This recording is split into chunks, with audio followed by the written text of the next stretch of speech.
Hello दोस्तों, हिंदी युग bye Virendra Singh में आपका एक बार पुनः स्वागत है। आज की हमारी कहानी रोज कहानी है अज्ञे की, जो आरपीएससी और असिस्टेंट प्रोफेसर के एग्जाम में है और साथ ही हमारे यूजीसी नेट में भी है।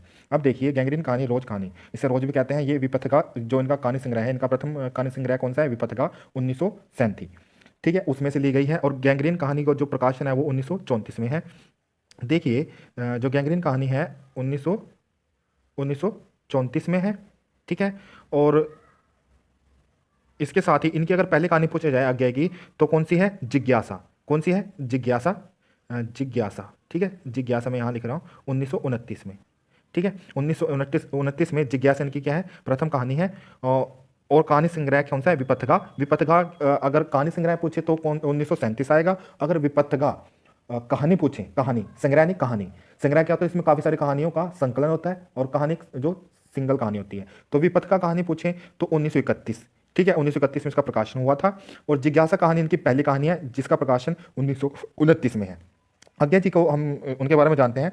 7 मार्च 1911 में देवरिया, कुशीनगर, कुशीनगर है उत्तर प्रदेश में, वहाँ हुआ था। इनके पिताजी पुरातात्विक विभाग में थे, तो इनका जन्म वहाँ हुआ। तो उस वक्त इनकी जो ट्रांसफर थी वहाँ कुशीनारा जो जगह है वहाँ पे थी, ठीक है। सैनिक और विशाल भारत नामक जो पत्रिका है वो 1936-1937 में इन्होंने निकाली। प्रतीक पत्रिका इलाहाबाद से, जो इनकी कीर्ति का स्तंभ भी है। वाक बिजली पृष्ठकर्णी 1959। ऑल इंडिया रेडियो में भी इन्होंने नौकरी की। अब आप इस तरह जो केवीएस में भी क्वेश्चन आया है कि किस लेखक ने ऑल इंडिया रेडियो में काम नहीं किया, 3 दे दिए थे, एक नहीं था, तो आपने इस तरह याद रखना है। तो इन्होंने ऑल इंडिया रेडियो में भी नौकरी की। दिनमान, साप्ताहिक, नवभारत टाइम्स, अंग्रेजी पत्र वाक, एवरी मैस, इसका इन्होंने संपादन किया। उसके बाद रूपाम्बरा 1960 इनकी नवोदय पत्रिकाएं हैं। आंगन के पार द्वार इनका काव्य संग्रह है 1961 में, ठीक है। आंगन के पार द्वार 1961 में इनका काव्य संग्रह। मैं इसमें आपको सिर्फ महत्वपूर्ण करवा रहा हूँ और बहुत सारे हैं, पर अगर आप चाहते हो कि मैं डीप में कराऊँ तो आप कमेंट करें। उसके बाद देखिए, आंगन के पार द्वार जो है 1961 में, और इस पे साहित्य अकादमी जो पुरस्कार है वो 1964 में मिला। जो आंगन के पार द्वार 1961 और साहित्य अकादमी पुरस्कार का मिला 1964। क्वेश्चन ये आ जाते हैं कि आप सीधा साहित्य अकादमी पुरस्कार आंगन के पार द्वार को किस सन में मिला? तो 1964 में, 1961 में इन्होंने लिखी थी। कितनी नावों में कितनी बार, कितनी नावों में कितनी बार? 67, 67। और इनको जो इस पे ज्ञानपीठ पुरस्कार मिला है, क्वेश्चन आएगा किस एक क्वेश्चन तो ये बनता है कि किस रचना पर अज्ञा को ज्ञानपीठ मिला है? कितनी नावों में कितनी बार? पहले क्या होता था, जो ज्ञानपीठ पुरस्कार है वो एक सिंगल रचना पे दे दिया जाता था, पर अब क्या संपूर्ण साहित्य पे दिया जाने लगा है, ठीक है। तो कितनी नावों में कितनी बार 67 में इनकी रचना है, और 1978 में ने इस पर ज्ञानपीठ मिला था। तो आपने ये ध्यान रखना, कितनी नावों में कितनी बार रचना काव्य संग्रह पे 1978 में क्या मिला था? ज्ञानपीठ पुरस्कार। साहित्य अकादमी 1964 में रचना थी आंगन के पार द्वार, 1961 में वो लिखी गई थी। उसके बाद 1980 में वत्सल निधि नामक न्यास की स्थापना करी। एक ऑर्गेनाइजेशन लगा लीजिए, वत्सल निधि नामक न्यास की इन्होंने 1980 में स्थापना की। तो ये भी इंपॉर्टेंट रहेगा। उसके बाद देखिए, हम इनकी कहानी बदलते हैं। जो गैंग्रीन कहानी है, जो रोज कहानी है, इसमें मध्य वर्गीय जीवन के जो दाम्पत्य जीवन है उसमें जो बोरियत आ गई है उसका चित्रण इन्होंने किया है। इससे पहले हम इनके कौन से प्रमुख जो कहानी संग्रह है उनके बारे में जानते हैं। विपथगा। विपथगा के बारे में मैंने आपको बता दिया है कि 1937 में ये संग्रह प्रकाशित हुआ, पर अगर कहानी पूछे तो 1931 में। उसके बाद परंपरा 1944 में। कोठड़ी की बात 1945 में। विपथगा 1937, परंपरा की बात, परंपरा 1944, कोठड़ी की बात 1945। और आपको एक और चीज बता दूं, अगर कोठड़ी की बात जो कहानी संग्रह है 1945 में है, पर अगर कहानी है जो ये कहानी जब कब रचित की गई 1934 में। कोठड़ी की बात जो कहानी है वो प्रकाशित हुई 1934 में और संग्रह 1945 में प्रकाशित हुआ, जिसमें सभी कहानियों को संकलित कर दिया गया। उसके बाद आता है 1945 में एक अमरवल्ली, अमरवल्ली कहानी संग्रह है 1945 में, ठीक है। इसमें मैंने लिखा नहीं है तो आप लिख सकते हो अमरवल्ली 1945 में, ठीक है। अगर कहानी पूछी जाए तो 1931 में ये लिखी थी, और जो कहानी संग्रह है 1945 में, ठीक है। उसके बाद शरणार्थी, शरणार्थी क्या है 1948 में, पर अगर कहानी पूछे कहानी कब लिखी 1946 में, ठीक है। 1946 में शरणार्थी कहानी लिखी है। काव्य जो कहानी संग्रह है वो 1948 में। उसके बाद जयदोल, जयदोल जो कहानी संग्रह है 1951। जयदोल जो कहानी संग्रह है 1951 और कहानी 1950 में लिखी थी। ये तेरे मेरे प्रतिरूप 1961, ठीक है। ये इनका कहानी संग्रह है। और इनकी पहली कहानी पूछी जाए तो क्या रहेगी? जिज्ञासा 1929 में। कहानी क्या है? जिज्ञासा 1929, ठीक है। और गैंग्रीन जो कहानी है विपथगा, जो उनका पहला कहानी संग्रह है उसमें से ली गई है। ये आपने याद रखना, क्वेश्चन आ जाएगा भी गैंग्रीन या रोज कहानी किस कहानी संग्रह से है? किस कहानी संग्रह? विपथगा।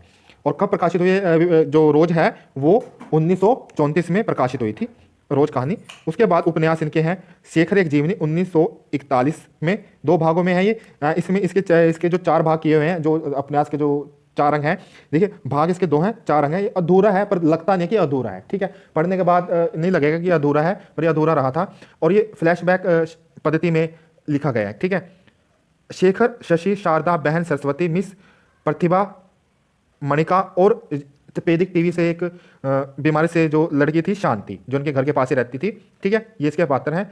उसके बाद है, और उसके बाद जो इनका दूसरा उपन्यास है नदी के द्वीप 1951। इसके पात्र डॉक्टर भुवन, रेखा, गोरा और चंद्र माधव। उसके बाद इसका इनके 3 उपन्यास हैं। तीसरा उपन्यास है अपने अपने अजनबी 1961, सेल्मा, योके और पाल। इसके ये 3 मुख्य पात्र हैं। अब देखिए शेखर एक जीवनी के 4 खंड हैं, ठीक है, 4 खंड हैं। पहला खंड का नाम है उषा और ईश्वर, उषा और ईश्वर। दूसरा है बीज और अंकुर। तो इसमें क्या है, जैसे उषा और ईश्वर क्या होता है कि उषा जैसे सूरज निकलता है, इसी तरह उस टाइम इनका जन्म हुआ, जैसे जो आज्ञा में ये क्या आ जाता है कि इनकी ही जीवनी है एक किस्म से, जो शेखर एक जीवनी है। तो जैसे उसमें बच्चे का जन्म होता है, फिर वो जैसे जिज्ञासा करता है, बीज और अंकुर होते हैं, ठीक है। प्रकृति और पुरुष जब वो बड़ा होने लगता है, जो टीन एज में आता है, पुरुष और परिस्थिति जब वो अंतिम स्थिति, ये 4 भाग है इसके। और रोमा रोला के जा क्रिस्तोफ का इस पे प्रभाव है, किस पे, शेखर एक जीवनी उपन्यास में।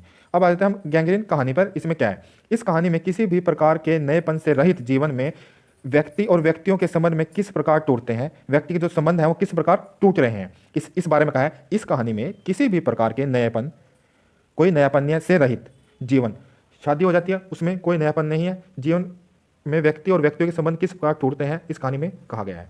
इस कहानी का केंद्रीय वाक्य ऐसा तो रोज होता है।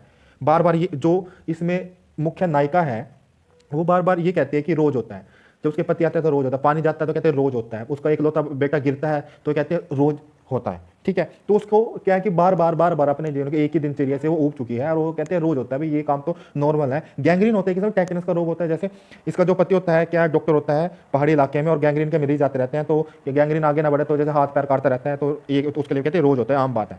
इस कहानी को नई कहानी की पूर्व पाठिका कह सकते हैं, नई कहानी, ठीक है। नई कहानी जो विधा चली थी 1954 से 1960 के मध्य है, तो उसमें भी इसकी पूर्व पीठिका, ये कह सकते हैं कि एक इंट्रो हम मान सकते हैं इसको, उसकी आगाज मान सकते हैं, ठीक है। और उसके बाद इसके जो पात्र हैं कथावाचक, जो लेखक है जो उसमें जाता है मेहमान बनके कथावाचक, एक तो वो है मालती इसकी है जो कहती है रोज रोज, डॉक्टर महेश्वर मालती का पति, और बच्चा टिट्टी, ठीक है, बच्चा कौन, टिट्टी, ये इसके मुख्य पात्र हैं। नई कहानी 1954 में राजेंद्र यादव, मोहन राकेश और कमलेश्वर इनके संपादन में हुई थी, ठीक है। नई कहानी के जो रचनाकारों में है जिन्होंने इसकी शुरुआत करी, राजेंद्र यादव, मोहन राकेश और कमलेश्वर। उसके बाद नई कहानी पद का सर्वप्रथम प्रयोग किसने किया था, दुष्यंत कुमार ने किया था, ठीक है। नई कहानी जो पद है, जो शब्द है, उसका सर्वप्रथम यूज किसने किया, दुष्यंत कुमार ने किया, किंतु कुछ लोग इसका श्रेय नामवर सिंह को भी देते हैं, ठीक है। उसके बाद 1956 में भैरव प्रसाद गुप्त के संपादन में नई कहानी नाम से एक क्या विशेषांक निकला, स्पेशल जो पत्रिका है पूरा उस पर नई कहानी नाम से निकली, किसने, भैरव प्रसाद गुप्त ने निकाली 1956 में। उसके बाद नामवर सिंह ने दादी माँ शिव प्रसाद सिंह की दादी, शिव प्रसाद सिंह का रिपोर्ट आज भी है लक्ष्मीपुरा, और इन्हें जो इनकी जो कहानी है दादी माँ को हिंदी की पहली कहानी स्वीकार किया किसने, नामवर सिंह ने। और निर्मल वर्मा का जो परिंदे कहानी जो मैंने आपको शायद करवा चुका हूँ, उसमें 1960 को नई कहानी की पहली पुस्तक मानी। अब ध्यान रखना नामवर सिंह ने क्या कहा है, जो दादी माँ है शिव जी की, ऐसे दादी माँ शिव प्रसाद की दादी माँ की तो पहली कहानी माना है, ठीक है। और जो परिंदे कहानी संग्रह, कहानी को नहीं संग्रह को 1960 में जैनेंद्र का था, निर्मल वर्मा का था, सॉरी, तो उसको क्या नई कहानी की पहली पुस्तक माना है।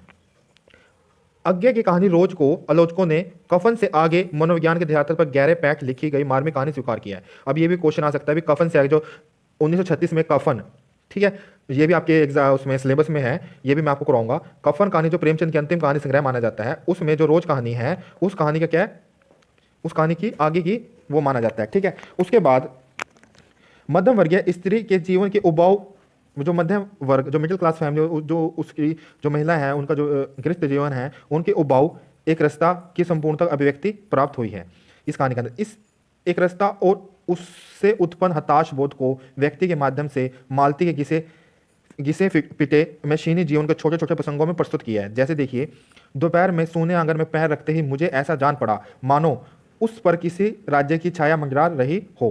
कहानी के आरंभिक वाक्य ही भारतीय स्त्री के जीवन में बैठे अकथ्य अस्पृश्य भोजल उदासी के एक सर्वथा नए और वस्तुगत सत्य की ओर संकेत करते हैं। रोज कि विवश मालती के पति महेश्वर रोज ही देर से आते हैं, रोज ही दोपहर को नल में पानी बंद हो जाता है। ये कहानी बार बार ऐसे रोज ही चलती रहती है। देर में खाना खाने पर मेरे लिए कोई नई बात नहीं है। ये मालती कहते हैं भी देर से मैं खाना खाती हूँ तो मेरे लिए कोई नई बात नहीं है, रोज ही होता है, रोज ही ऐसा होता है। इकलौते बच्चे चारपाई पर गिर जाने पर रोज ही ऐसा होता है। यंत्रवत समय बीत जाता है, जैसे मशीन की तरह जीवन चल रहा है, इस तरह समय बीत जाने या समय हो जाने पर, जैसे समय क्या होता है इसमें ये पूछा जा सकता है कहानी में, जो ऊपर जो हॉस्पिटल है उसमें घंटा बजता है, जैसे ठीक है, उसमें से 3 बज गए, 4 बज गए, फिर अंत में जब वो खाना खुना खा के बर्तन वर्तन मांज के रात को सोने को होते हैं तो 11 बजे का बजता है तो 11 बज गए। इस तरह ये कहानी खत्म हो जाती है। अंत में क्या कहता है 11 बज गए तो रोज ही होता है। तो इस तरह इस कहानी में जो बात कही गई है, और ये आपके एग्जाम के पॉइंट ऑफ व्यू से बहुत ज़्यादा इंपॉर्टेंट कहानी थी। अगर आपको और कहानी या और किसी उस पर क्लास चाहिए तो आप वो कमेंट कर सकते हो। धन्यवाद, मिलते हैं अगले कक्षा में।